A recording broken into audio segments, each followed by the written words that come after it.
Assalamu алейкум, урматтуу мекендештер.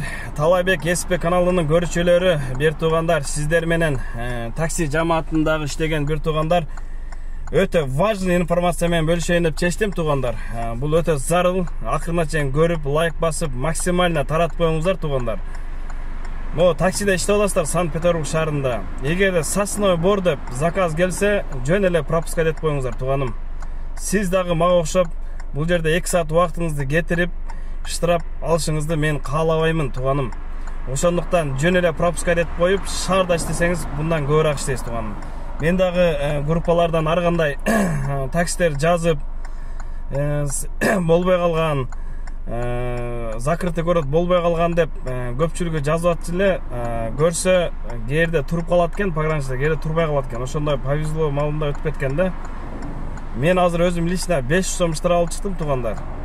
Фирмесин текшерип, полный запрос кылып, анан 500 сом штраф жазып береткен.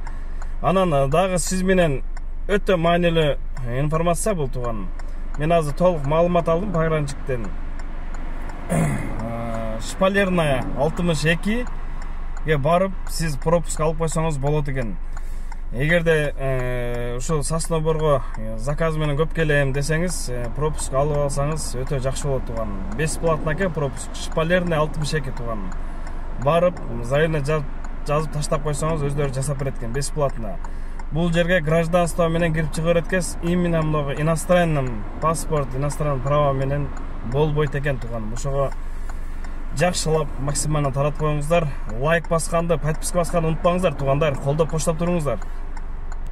Ассаламу алейкум, урматтуу мекендештер. Санкт-Петербург шаарында бир туугандар, ушул жерде Сосновый Бор деп коет, закрытый город болгон экен.